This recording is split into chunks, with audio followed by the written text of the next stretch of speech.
And to me, a lot of the clean, mass marketed beauty brands, they just put a different outfit on. It's a lot of I'm not even talking about greenwashing. Even those that are keeping it clean, safe synthetic stuff, right? They there's a lot of trend following, and we don't know what will happen with those brands tomorrow when the trend changes. But I can tell you, Gressa will not change, because we're not following any trend. We truly believe in this mission statement of bringing the clean, the truly unsprayed, organic, not mass-produced ingredients. This is JumpStart, where women-led early-stage beauty brands learn counterintuitive insights to accelerate from approximately $1 million to $20 to $100 million without spending a fortune on ads, influencers, or retailers. With your host, Rohit Banota, founder of Toronto-based Jump Accelerator and an ex-PNG. Let's together create a more humane, conscious, and beautiful planet, a woman's world. Please subscribe to the podcast if you haven't already. Hey Svetlana, I welcome you to JumpStart Beauty Brand Podcast, which is all about what is it that beauty founders do not know. And for my viewers who do not know who Svetlana is, she's the founder of Gressa Skin. She's a rock star founder that I'm personally a very big fan of. Beyond just the product that she makes, what she stands for, she speaks her mind on social media, and she's very well read and an extremely intellectual person. A little bit of background: she immigrated from Russia. She's a Russian Jew. She escaped anti-Semitism there. She moved to United States of America as a young girl, and then she wanted to study nutrition, etc. She also wanted to give back.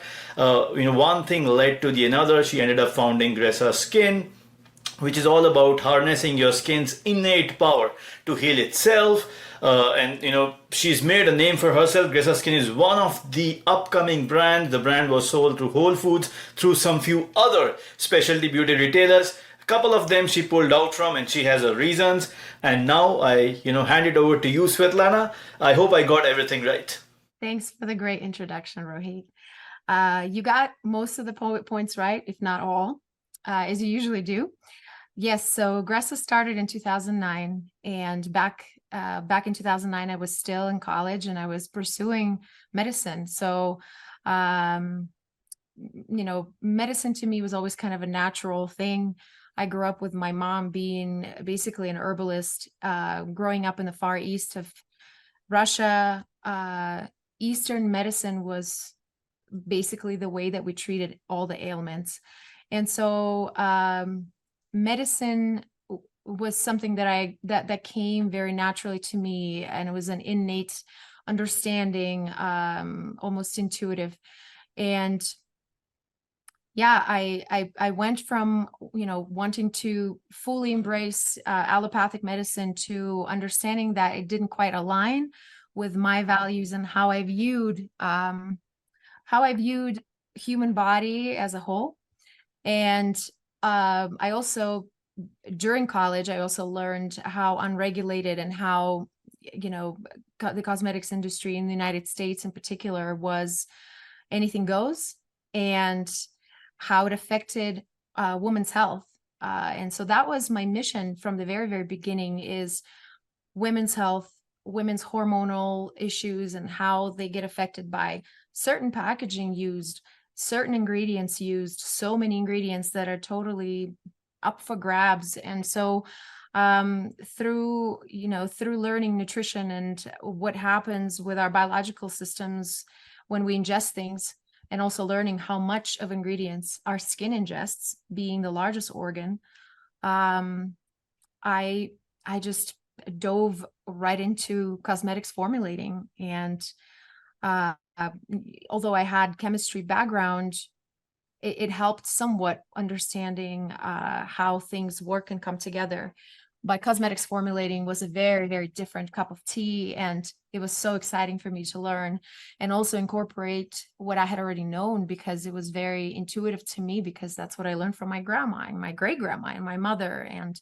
food was always a part of it, and as well as herbalism. And so Gressa came about, and that was a long time ago. It was a long time ago, before it was really trendy. And here we are. Well, thank you so much, Svetlana, for letting us know about your products and formulations, and how Gressa Skin leverages and uses herbalism. That's core product formulation philosophy for Gressa. As I've always told you, I also believe that there's another element to your brand, which is your personality, which is, you are multi-talented, you dance, you sing, you cook, and you share all the stuff with the audience. But even beyond that, maybe it's your creative intellect, but even beyond that, what shows in your personality, especially when you go on social media, is this unrestrained, creativity. When you speak to your audience, you really put your ideas out there. You're not scared of what the reaction is going to be, and you have very novel ideas which are cutting edge. And I personally feel that element of your story has played an equally important, if not a bigger part, in where Gressa Skin is right now. I just want you to share with the viewers, what is the source behind that streak that you have, creative streak that you have, where you share ideas, cutting edge ideas with people, and also how much of a role that plays in your brand, especially for other beauty founders who are slightly skeptical and scared of being their authentic selves on social media. Yes, thank you. It comes from a creative place that I can't deny, because denying that place would be denying a lot of myself. And I believe that everybody has that creative place. But in order to, and this is a part of the ethos and actually brand philosophy, besides the fact that we're here to tune into your skin, to give you the ingredients and the beautiful formulations that will heal your skin, because your skin already knows how. So we are here to support that and not to interfere with that, right? Besides that philosophy, probably more than half of the rest of the business is live your life on your terms, live a creative life, live an artistic life. We use at the hashtag, or I guess we can just say that, the art of adornment. There's an art to everything in life. There's an art to how to hold a podcast. There's an art to how to apply makeup, and how do you enjoy it, right? So I couldn't deny a part of me that wanted to be bold. I don't do it for marketing purposes. I never have. In fact, we've never had a marketing team. We have a team and we have had over the years, a team that hones in, and we bounce ideas off each other. But the philosophy of living a creative life, and this is something that I can't stress to all the women that use Gressa or want to try Gressa, and to female founders that are looking for the nugget. The nugget is inside. You can try to do exercises to get the nugget out, but regardless, what will help you to get this nugget out, it is always going to be inside of you. And so for me, it was a very easy, non-negotiable, really, part of building this business. I was going to be myself, and it was going to reflect in the brand, and it's just always going to be this way. Thank you. So just a little follow-up on the same, Svetlana. There are a lot of other beauty founders that I speak to who also, try to come on social media and try be their authentic selves, speak their minds. beyond the products, but sometimes they feel restrained. I'll speak about myself. Sometimes I feel like tweeting something 8 times out of 10, maybe I'll do it, but still there are those 2 times. And every time I haven't done so, every time I've done so, the tweet or the post has done very well. So, but there's something that holds a lot of us back. What is it that gives you, that what is it that pushes you, gives you that energy or that confidence or that belief or that carefreeness that you roll with whatever you want to say without giving, if I may use the word, damn about what anyone else is going to respond or say to you? Because I've seen sometimes the comments that you get are not all very savory, but you are very sincere to them. You tell them, I'm sorry if it hurt your feelings, but this is exactly how I feel. So what gives you that energy, if I may put it this way? What gives you that energy that takes you over the line? I think this is this is a step in any sort of self-development. Without, you have to get to a point where your philosophy and your belief is more important to you than what people may say to you about you. And it took me a while to get there. I've always spoken the truth, but some truths are a little bit harsher, especially in the today's day and age and climate. And I've not been able to hold back because, frankly, especially believing what I believe in terms of whole being and holistic approach to health, and not just skin, to overall health and psyche and soul and all of that. I feel like when you hold back, you will eventually get sick. And I would like to not get sick. And I think I already said it in the very beginning of explaining it.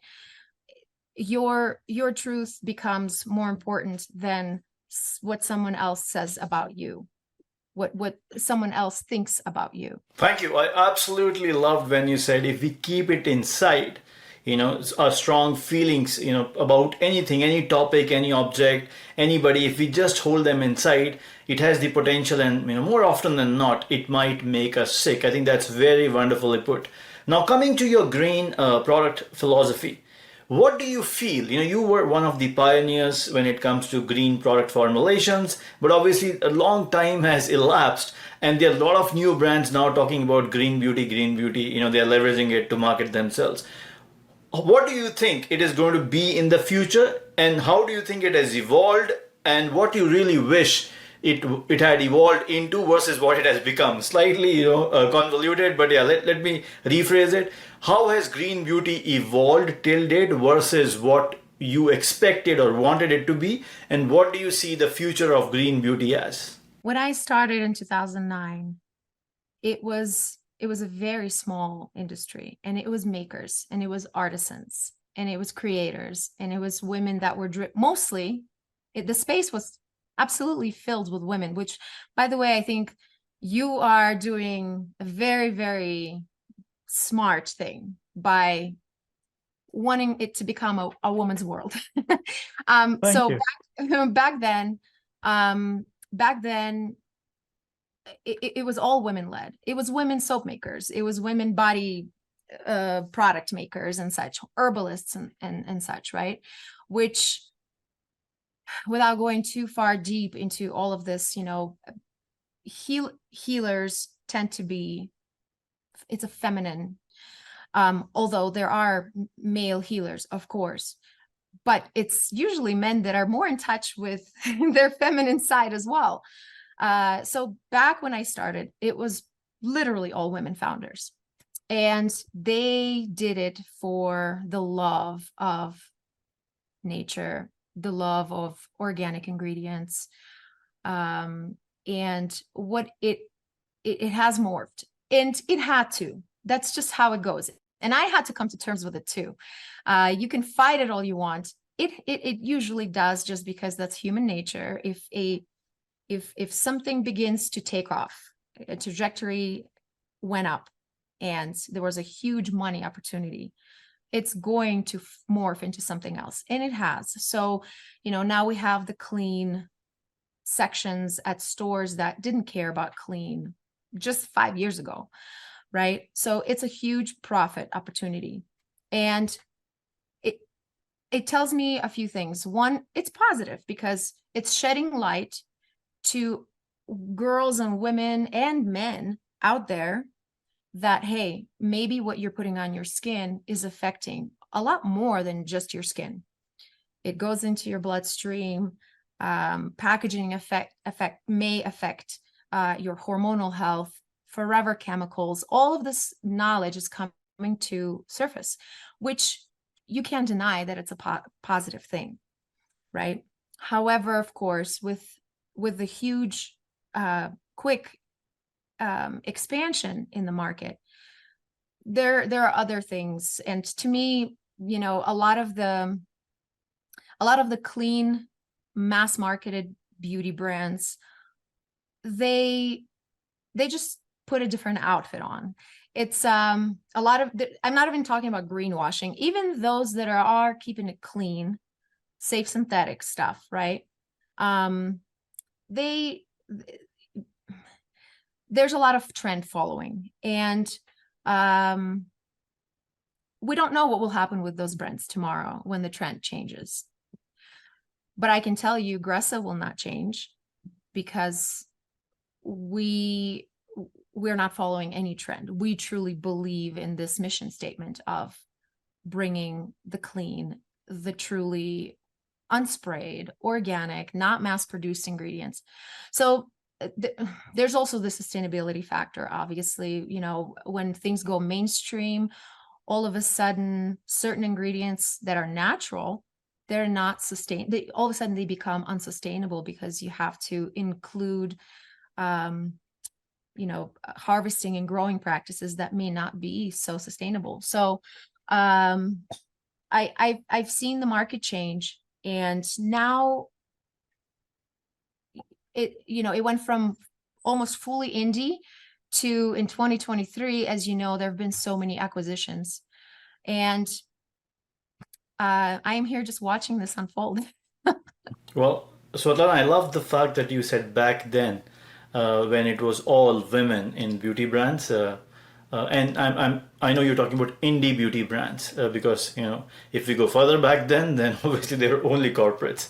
But I know you're talking about the starting of the indie beauty movement, and I personally interviewed a lot of women, thousands of women, if not more, when I do my work with brands, etc. And I realize, irrespective of ethnicity, education background, geography, and any other gap that might exist between two humans or two women get beauty. They just get it intuitively. They totally get it, whether it's a beauty routine, what the product does for them, what they like about the product, what they don't like, what they wish it were like. So I'm absolutely amazed by the women consumers, and obviously women think much more than men in terms of the interconnectedness of the ideas, etc. So now coming to my next question, which is, what were those? You're obviously a decent seven-figure beauty brand. What were those couple of assumptions that you had, which will lead you to become a seven-figure beauty brand, or which will help you speed up your sales, so to say, which proved wrong? Or even if they were right, please feel free to share with those beauty founders who still have those thoughts in their minds. If I do this, I'll get to this number. I'll be honest with you. I did not plan for any numbers. I saw a shark speak today. What's the name? What's her name? Not Lori, the Shark Tank shark.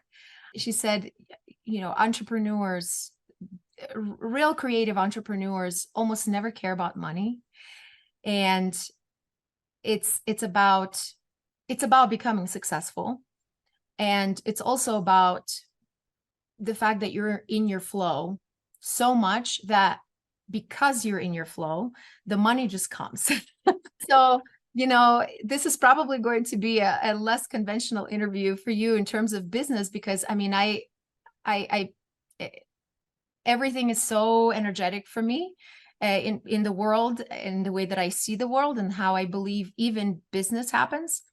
And I honestly, I think that higher tier entrepreneurs, investors like yourself, see it this way. It's a lot of it. Sure, you can strategize and hit the goals and stuff, but a lot of it will come to you simply because you are following your creative bliss. And so for me, I don't think I can pinpoint it in the history and timeline of Gressa what I had done or hadn't done that, kept me from making money or brought me more money. For example, I can give you a good example with the Essentialist Click Stick, which has become our, I think, second hero product. Although we do have Salt of the Earth that's blowing all of our skincare out of the water, just because the formulation is so beautiful and effective. But for example, with the Essentialist Click Stick, we had all the packaging, we had the formula for the most part back in 2017. And for some reason, I held back and I didn't launch it.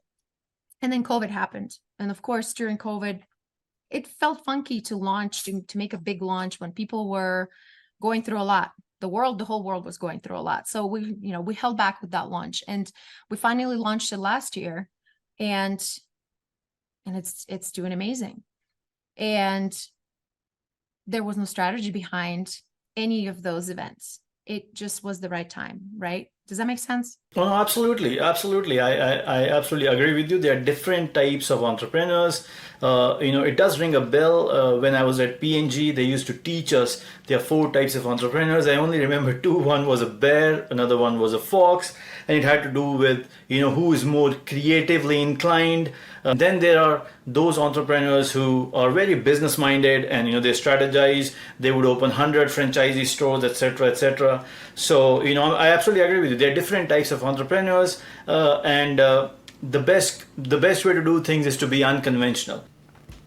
So the big question is, where do even the most hungry and enterprising beauty founders go wrong?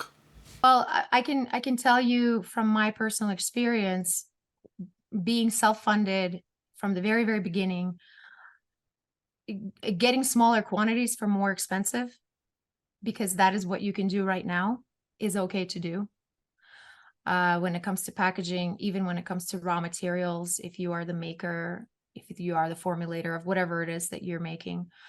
And when you get to a place where you can afford to make your product margins better, you can go for it back once you're ready. But I'm a huge believer in taking the risk and maybe even spending more upfront to get the momentum going, to get yourself going.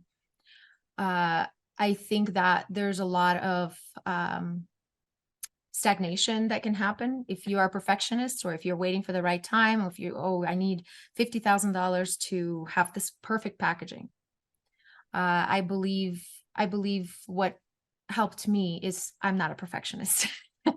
I just launched things back in the beginning, way back when. I just launched things with the labels that we had, with the packaging that we had. It was all very imperfect, but what was inside of the bottle was great. But I had an aspiration to make things look a certain way, to make packaging look a certain way, to make the boxes and unboxing look a certain way, but I couldn't afford it in the beginning. So I didn't let that hold me back. So that's probably one of the things that I can say.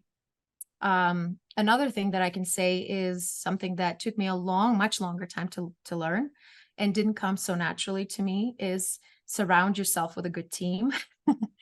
A good team. Don't hire impulsively.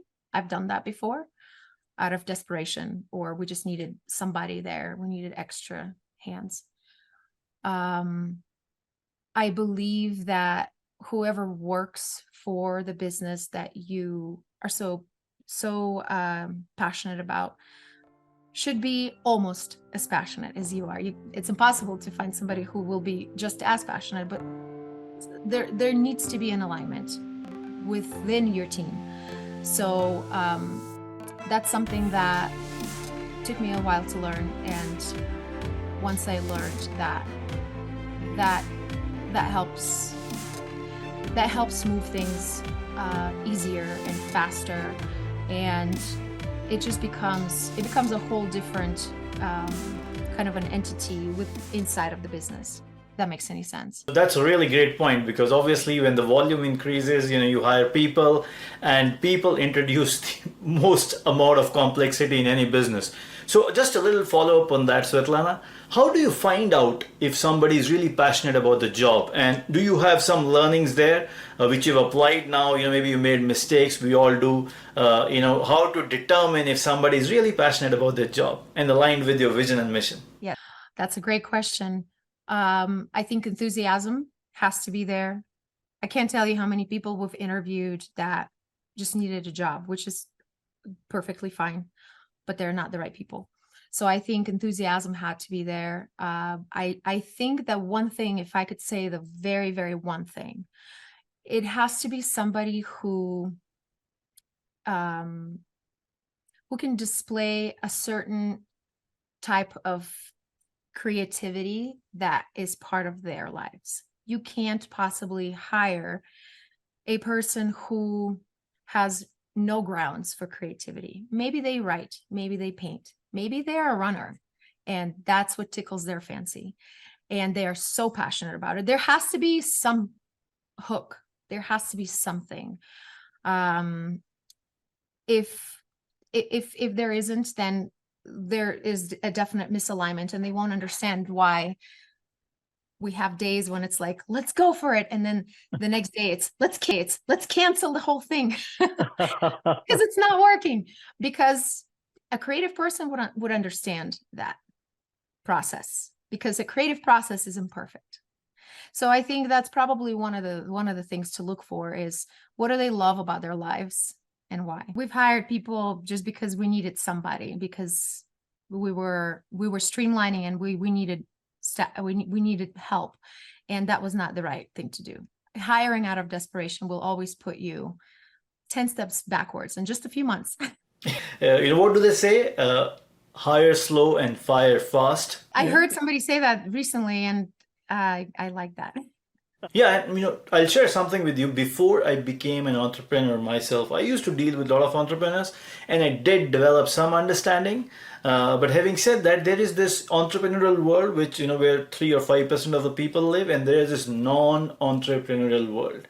And there are a lot of misconceptions about entrepreneurship and founders, etc. If they end up firing somebody, or how mean they are, but they don't understand what an entrepreneur goes through. And I would even take it further. It's a much more true, a truthful world, so to say, much more grounded, in touch with reality, without any faking. You can survive as a freeloader, playing politics, or, with the momentum that the, big corporates have. You can hide, somewhere in that organization, giant setup, because it's not you or anybody else who's taking those companies forward.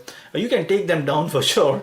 You can be responsible. It only takes one. But in terms of taking them forward, growing them, it's not that the 100% of the employees there are contributing. There's a lot of momentum also involved. So, in entrepreneurship, there's no place to hide. And that's why I have a lot of respect for entrepreneurs. Once I became an entrepreneur, full-fledged entrepreneur myself, and why should somebody who's doing his hard day's work or going above and beyond suffer for the bad attitude or ineptitude of somebody who's not ready to admit it, who's a freeloader? So I'm absolutely for, if you have to fire, to keep an organization alive, if that is the need of the hour, you do that. And I've heard, people saying, oh, Patagonia doesn't do it, etc., etc.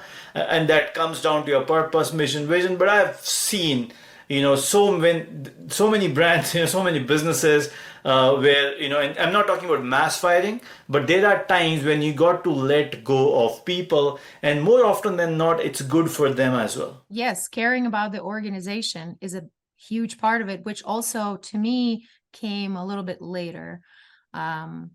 It's not just about it's not even about, it gets to a point where it's not even about the business. You have people that depend on you, and you just can't mess with that. Yeah. So having somebody who may jeopardize, and we've had that happen, just administratively here and there through the years. And yeah, I think that viewing the organization and people that depend on you, that probably will help you drive your honesty as an entrepreneur, for sure. Perfect. So you've answered all my questions really well, considering that we went totally impromptu. If I would have picked questions, then I would sit there and think about construct a perfect answer, and that's like against my nature, which means that I'll probably mess up. And so we may as well have a natural conversation, and you'll just pick what you think was important. Well, I'm going to keep everything that you have said. So let's move on to the next question. You went to retail, including Whole Foods and a few other specialty beauty retailers, and then in the end, you decided to pull out of those retailers. Tell me, what was your experience like? And this is for the benefit of those beauty founders who dream of, they think retail is the be all and end all. I mean, there is a place for retail in your scale up journey, but I just wanted to shed some light on what was your experience like, and how did you work on moving the product from the shelf? So Whole Foods was our first retailer, and it was obviously a big one. And this was back when I first launched the brand, and we were in Portland. And so the Portland beauty buyer at one of their locations, I pretty much stalked her. Sorry to cut you short. I did read about it, how you went into Whole Foods almost every other day and you were reading all the labels and you literally created the perception of demand to an extent that the manager had to come and speak to you. She did, yeah. And I said, well, I have this product. By the way, you can't do that anymore because Whole Foods is no longer operating that way. Which, it is what it is, but what a great era. You could go and you could be in a region and not, they had regional selection. So it's very exciting, for them, for the Whole Foods business. That was so exciting. They had small makers from food to supplements to beauty to whatever. So I brought in the product. She thought it was so different from anything else that was out there because the market was tiny. Of course it was different, and this was in 2011 or 12, 2011 or 12, 2000. Yeah. And it was great. I mean, it was exhilarating. And the great thing was also the headquarters for the Pacific Northwest region was in Bellevue, and I was from Seattle at the, but I was living in Portland at the time. So that made me go to the headquarters and do all the training and the corporate training, and the corporate training events and stuff like that. So it was very exciting. I mean, come on, you are a tiny brand with 4 SKUs. Oh no, we had 8 SKUs at the time. The 8 SKUs for skincare that we have today, we had those back then already. And it was so exciting. And it was also it was a proud moment for me. It was a learning moment for me because I trained the staff, which made me get really sharp about everything that I was doing from start to finish.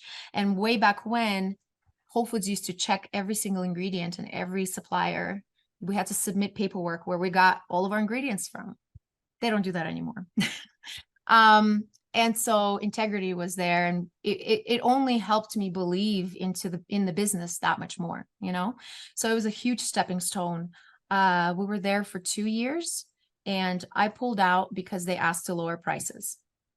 And I wanted Gressa to be a luxury brand, and that's always been my vision. They had like, I think Dr. Hauschka, that was quite expensive. Some SKUs were more expensive, but Dr. Hauschka is 100 years old, 90, and it's an old existing brand. So that was pretty much it. And then so I said, we can't, we started introducing lip boosts into the collection, and yeah, it was a no. And we stopped wholesaling with them. And then when the brand started getting more and more traction, and we got Credo and Detox. This was a couple of years after, I think 2014, 2015. We already had foundation back then. That's really what drove all the retailers to come to us. It was the foundation. Once I launched the Minimalist is when it was just overnight success. Overnight, 6 years in the making. And as well with Credo and Detox, it was great. It was a great era. And I wouldn't change it for the world. And it was such a great learning experience. I've never dealt with wholesaling to corporate accounts. Dealing with a small boutique is very, very different than dealing with a corporate distributor. We also had, at some point, we had Free People and Urban Outfitters. And so we had to learn all the logistics that go in. Barcodes had to be, so all of those steps were because I didn't come from a corporate beauty background. So many beauty brands nowadays, they pop up and it's usually somebody who's been in the industry. So they check all the boxes, right? They come and they're ready. They're retail ready. They've got the barcodes. They've got all the stuff streamlined. I didn't have any of that in the very beginning. So for us to make it into the corporate world of retailing was a huge deal. It made me learn so much. It made the business side of things. It made us straighten our outfits out, right? We got all of our boxes with UPC codes and things like that. We had to get all of that. And so it was a great experience. And we used to be one of the best selling, when we were there at the time at Credo, for example, we were top selling foundation for a few years with them. So yeah, I mean, it was a success, even though we pulled out for many different reasons. Oops. We did really, really well for the time being when we were there. Okay, cool. So just a little follow up on the same. What did you do when you were inside Credo or in a few other retailers? What did you do to create awareness for Gressa and to ensure that the velocity from the shelf, the product movement from the shelf month on month kept increasing? So because this was a long time ago, this was 2014, 2015, maybe not, maybe 2014, let's say around this way. This timeline, everything was done, although it was corporate accounts, everything was done on a much more personal basis. And so a lot of it was internal conversations with the CEO, with the marketing director at Credo, and a lot of it was hands-on. I used to fly in and do in-person training for all of the stores, or if there was a store opening, they would invite certain founders or those that wanted to come or whatever. Yeah, so everything was less organized, which was so good. Yeah, it was a lot of action. You didn't need a lot of confirmation from 10 different people. So it was a really fun era. And yeah, I'm pretty sure that I trained in person every single retailer that we had opened with at the time, through like the window of those years. Every location of Credo, Detox, we used to do it all in person, and it was so fun. Yeah, it was the demos, and it would be the whole staff of the store, so I would go to one location, it would be all of their associates, and it was very successful. And you got to inspire, you got to tell them your purpose, you got to really share the story. So it wasn't a sales incentive, it was a real connection. And I mean, if you want me to roll into why we pulled, it was because that changed. And it became about numbers. And whenever there's a number game, there's going to be winners and losers depending on how hard you play. And we were playing by old rules, and there were players with much more with more advantages, with more funding, that could come and play on a different level. And so they were winning for that reason. It doesn't mean that they had a better product or something more exciting going on. It was solely because they were able to afford to win. And when I found out that that is how the corporation, that is the direction that they were going to, it didn't align with our values. And it also felt like, well, then you don't get us. And if you don't get us, then maybe it's time that we part ways. And so we parted ways for that reason. That's really very brave of you. And I have to say, I have worked with quite a few beauty founders, at least a dozen, who have pulled back products from Sephora, Neiman Marcus, Nordstrom, and other specialty or department stores. And a lot of them have actually progressed with their business way faster than they were doing with retail, or at least they have made more profits because they had more money to put back into their pockets. No, and it was exactly how it went down for us when we pulled. I mean, a lot of people thought we were crazy, or I was crazy since I'm responsible for a lot of this. And we saw growth, and it also allowed us to reconnect with customers, because some of them discovered us, direct, and then they went towards a larger retailer that also offered them other SKUs, very fun to shop, right? So they started purchasing Gressa from them. And then when they no longer carried us, because they loved the product, and our loyal customers followed us. And I believe our loyal customers will follow us far, which is incredible. They came back to us, and it gave us the opportunity to rekindle.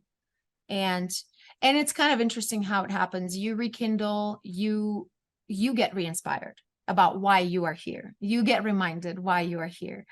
And that absolutely, we have grown direct to consumer because of that. Yes. Love it, love it. And I always tell all the beauty founders that focus matters much more, because the people who are most motivated by the problem you're solving, they will follow you.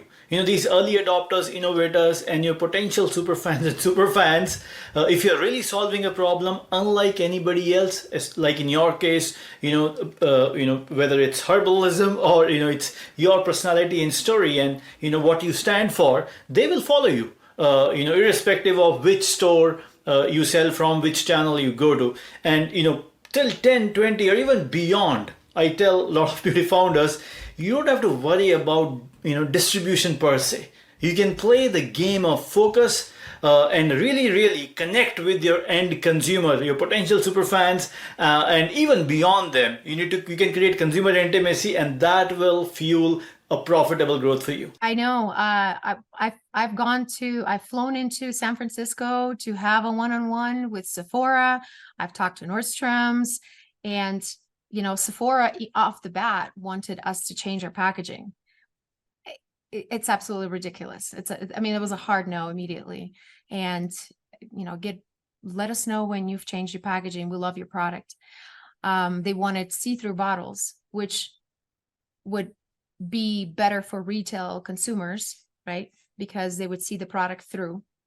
However, that would cancel out why we got Myron glass, which is a crucial part of Gressa ethos, because the light doesn't come through. Because of the sunlight, right? The sunlight doesn't get through.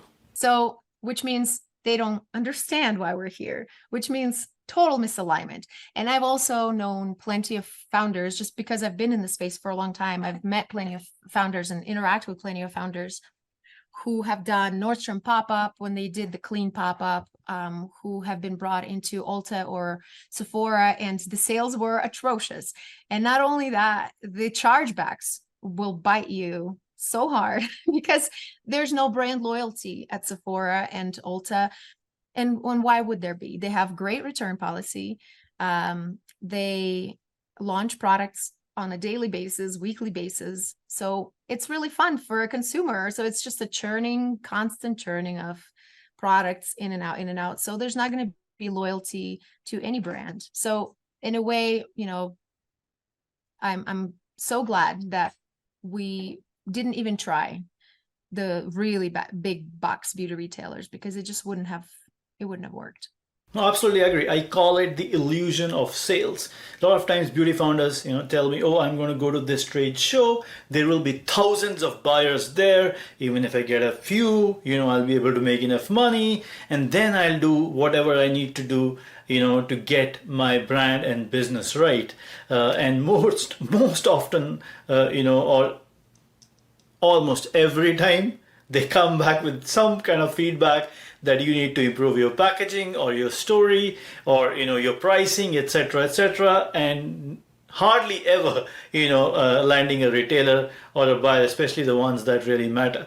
So I'm absolutely with you. And it's if you're really going to go with a retailer, you have to follow some kind of focused agreement, whether it's exclusivity, or choosing a beachhead market where you really develop a proof of concept for your velocity, with phase by phase progression within that beachhead market, in that channel, account, and doors. So, I think that's extremely important. And I'll give you an example of Drunk Elephant. She did not give the brand to Sephora for 2 years, and when she did, she asked for exclusivity in return. She said, I'll give it to you and only you, but what will you do back for me? So that's how she got the commitment back. And to your point, because consumers these days are not that loyal, especially in discovery stores, because they go there to try new products and new brands almost on a daily basis, on a weekly basis, if not daily. The retailer has to give some kind of commitment, to the brand in return, that they will also push your case. And that's always been my mentality. We've had plenty of investor interest over the years, very serious investors. In fact, some of the retailers that I've mentioned today, their investors have shown interest. And my reply has always been, how much money do you need? The conversation of money is always so uncomfortable for people. And I've gotten over that. Money is just a means to have a level of freedom. It's energy as well. Money gives you energy. If you have more money, you have more room to have more energy. Unfortunately, people that have access to a lot of money oftentimes waste the money and the energy. So yeah, it's always been my reply. Just how much money does one person need to feel successful? I remember, and I don't want to quote Bill Gates right now because he's not a favorite of many people. We can cut this out. But I remember him saying something, although it's ironic that it's coming from him because the man can't stop himself, obviously. But he said something notable, I guess. Whether you're a millionaire or not, bacon tastes like bacon, right? So how much growth do you really need and how fast? And here's the thing about what I think about growth. I don't see this, I see this. Personally for me, and for me as an entrepreneur, and for Gressa as an entity, I see a legacy, and I believe that Gressa has already proven itself, having been here for over a decade, through thick and thin. I want longevity, and with longevity, you will almost not be able to help the growth. And slow and steady will always win the race. I mean, that's just everybody knows that. You see so many brands go, and where are they? Happens all the time. So I look at the far and not the up. And so that's where I see Gressa, and that's where to me, because in the business sense, right, losing a retailer is a loss. I don't see it as a loss. I just see it as part of the journey. Sounds delusional. Not at all. But that's how I see it. And I want to be here at 90 years old, and Gressa is doing its thing still. That's my thing. and it's going to I happen. love it. No, I absolutely love it. I think longevity matters in business. I know a lot of VCs, personally, no offense to them, but I personally feel, having a sustainable and profitable business is much more important than growing exponentially in a very fast, short period of time, just with the pure goal of an exit. Nothing against them. I know them, like I said, personally, quite a few VCs, and more often than not, it's not their own money, and that is the game that they are playing. And they also have a role to play. But I'm absolutely with you. I think, if you're trying to bring some change in the market, in the category, the long-term orientation is extremely, extremely important. But have you come across beauty founders who had all the hunger, they were determined, and still they did not make it in the end? What did you gather from their stories? You don't have to name them, because there is this people like Tony Robbins who come on screen and say you can achieve anything, anyone can do anything. But if you look at the entrepreneurial numbers, only 5% of the brands or entrepreneurs actually make it. In terms of millionaires, the number of millionaires across the globe, or in United States of America, or in North America, has gone up. I've not done the calculation as a percentage of the population, but from YouTube videos I know that the number of millionaires has gone up. But in terms of entrepreneurs making it, I think the percentage has not changed that drastically. So what is your take on beauty founders who are extremely hungry, they are driven and they are motivated, but they still don't make it? Have you seen a common thread? Well, first of all, there are many differences between millionaires and entrepreneurs. So that's a great point, by the way. You can become a millionaire just by flipping houses. Flipping houses and stuff, yeah, and that takes a skill that I personally don't have. So it's very impressive, but it's different, right? I have seen stories of founders and brands that went up and unfortunately came down. Every time that has happened, I've been very sad. It specifically, of course, I'm talking about the clean beauty space. It was an exciting space to be in, and some of these brands were older brands, or some of them have been around for longer, or they had great mission statements. And to see them fail, or even if you take the word fail, because you can fold and not feel like you failed, right? Just like you can sell and not feel like you failed. So no judgment without saying any judgmental statements, like fail. But when these brands fold, I get sad, because to me it's almost like end of an era.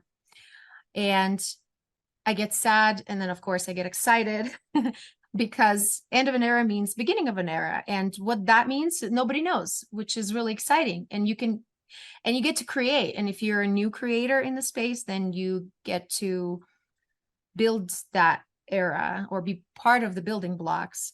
Or if you are like Gressa, you're rolling from one era into the next, you get to be the old OG, right? Which gives you street cred. So going back to the question, what did they do wrong? I don't know individually, to break this up into exactly why. I don't know. I can only assume, and I can assume a few things. Maybe one thing is going back to kind of our initial conversation about boldness and creativity and outspokenness. Maybe that directly ties into your personal success and your success in business or whatever venture you choose. If you're not bold here, maybe this won't last so long, because there's pretending, and maybe pretending in business doesn't give you longevity. So that's one of my points. Does that make sense? Svetlana, that makes perfect sense. Anybody who has worked with multiple business, like somebody who has seen a pattern of businesses succeed and fail, like I am privileged to see from the work I do, would absolutely agree with your statement of, be bold or go home. So that's one thing that I can think of. Another thing, probably maybe, is also what I mentioned earlier, is perfectionism, doing something, exactly right away. Maybe you don't have all the funds, so you go into debt. I've seen some brands do that, where they come out and it's just perfection. The packaging is perfection. The product is beautiful. The mission even is beautiful, but maybe they can't afford to be that perfect so soon in the game.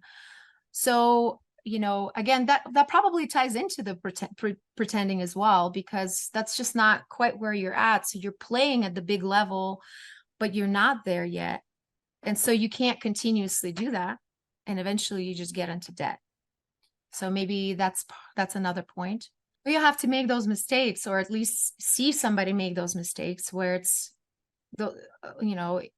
it can be hundreds of thousands of dollars in mistakes. And then what do you do then if you're self-funding? Or even if you're not self-funded, if you have wide distribution, those mistakes have become even more expensive. So I guess it can apply to different size businesses either way. And the third, maybe spreading themselves too thinly, maybe having too many retailers. And unless you have inventory churning by the tens of thousands, that can be very, very costly. So maybe going too fast, too soon, but that's so obvious. It's almost not worth mentioning, but maybe that's one of those reasons as well. There's a brand in particular that I can think of that folded recently. They had a huge retail presence. And so what? So maybe, but I think that all of it has to do with how you're perceived as a brand. And having huge retail presence, all of a sudden you're perceived as this big player, but you may not be. Because being at Sephora doesn't necessarily mean huge numbers of sales. Some of the biggest retailers, Rohit, I can't even tell you. We had, and she closed her business down. She was amazing. She was an esthetician in the south of France. She used to sell more than Credo all by herself solely because of the clientele loyalty that she had, which is mind-blowing to me. I mean, it's like, yeah. So what I'm saying is, having a big retail presence may be deceiving as how much money you're actually making. So, yeah. Well, Svetlana, all amazing points in this episode. And I had three key takeaways in my mind. They're top of my mind. One is the creative feminine energy that you spoke about, which helps you be bold and be your authentic self. Ties to profitability, because you're not a tag along or also ran. The second point you said about not worry too much about being a perfectionist, but focus on the core problem you're solving in your core proposition, and the rest of the frills can follow, which is also an amazing point. And the third, obvious, which is slightly more obvious, like you said, it was not spreading yourself too thin. But you see, obvious, like Jim Rohn says, it's so obvious, then why don't people do it? Because his response is, because it's so obvious and so easy not to do.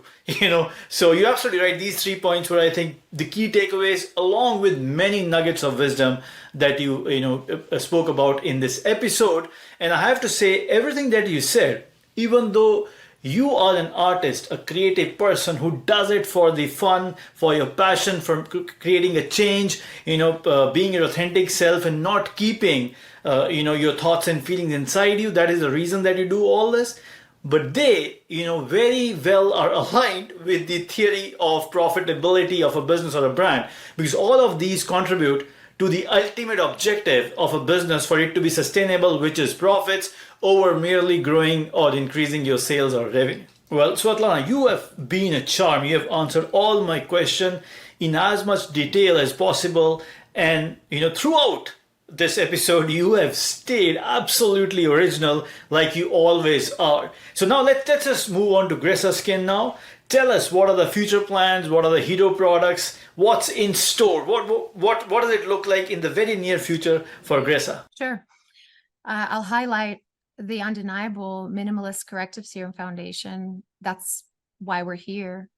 It's just so unique, and it's undiluted, and it's beautiful, and it takes incredible care of your skin. And many have tried to copy, and they fall short. And so that's the number one seller for Gressa. And the most recent launch of the Essentialist is keeping up with the Minimalist. And I think besides of the beautiful formulation for the Essentialist concealer, the format of it is so good. I have one it's just like a prototype, old prototype. It's a tiny little package, which means even if you have the smallest purse, it fits right in. It's very luxurious. It's very functional. The ingredients are incredible and so simple. The formulation is magic because the ingredients if you may look at them and say, well, I know this. Your skin knows the ingredients as well. But the way that everything comes together, we've had many iterations of this particular formulation over the years, and until it was perfect, I didn't feel right to launch this product. So it's perfect now. And then probably the biggest hidden gem of this year, 2023, is the Salt of the Earth Essence.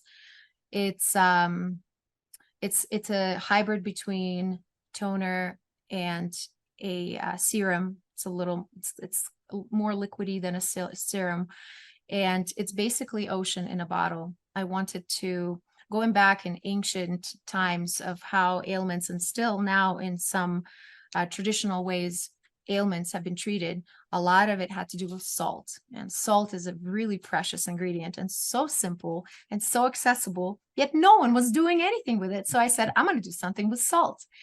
And this has become a skincare hit. It heals skin. It's so effective. It's just a beautiful product. And what's to come? We're working on a couple of things. We're working on bringing body care. So we're really working to diversify and expand our line, which is really exciting. Because now that we have so many loyal customers that understand Gressa and understand our why, we can offer them beautiful experiences for their bodies as well as their faces. So we have that in the works. We've had it this whole year, and we're hoping to launch the first. In fact, I can tell you, when I first started Gressa in 2009, the first thing that I ever formulated was cold process soap, which is so simple. And it's time to bring that back. going back into our timeline and into the history of the brand. So we're working on that, and then other things that have to do with body care. So yeah. Well, perfect. So you have minimalist and then essentialist. Is there another ist in the making? But I'm just thinking out loud. Maybe, traversing from minimalist to essentialist, the third could be slightly more elaborate. An idealist? Am I giving you ideas? Yeah. An idealist? Yeah. No, we don't have another ist. But I'll think about it. I have to say, you're maybe the only beauty founder that I know of who is also a professional dancer. It's interesting that you mention this, because my husband tells me all the time, you should dance more on Instagram. And I'm like, I don't know. I mean, I don't know about that, but maybe. But anyway, yeah, it's a huge part of me. I started when I was 4.5 years old, and the day I found out I was pregnant with my firstborn daughter, with my first child, I was teaching a dance class. Even back then, I was. So it's not that far. It's 10 years ago. I was teaching dance, and at that point, I was teaching for fun, just because that's a huge part of me. So yeah. Well, Svetlana, okay, so, we have come to the end of this episode. Leave us with one word, that you want to leave the listeners or the watchers of this episode with. Courage. Well, thank you so much, Svetlana. It was a wonderful, wonderful session. Everything that you said and did was absolutely original, just like all your content products and whatever you throw out on Instagram. I absolutely loved every second of recording this episode, and I wish you an amazing, amazing Monday evening, and let's keep in touch. Thank you. Keep in touch. Bye. Bye. Bye. Thank you for listening. Please subscribe if you haven't already. Go to our website www.jumpaccelerator.com, that is JumpAccelerator.com, and take the quiz on how ready is your beauty brand for hyper growth. Also, do not forget to submit your application to our next batch of Jump Accelerator to accelerate your beauty brand to $20 to $100 million without spending a fortune on ads, agencies, influencers, or retailers.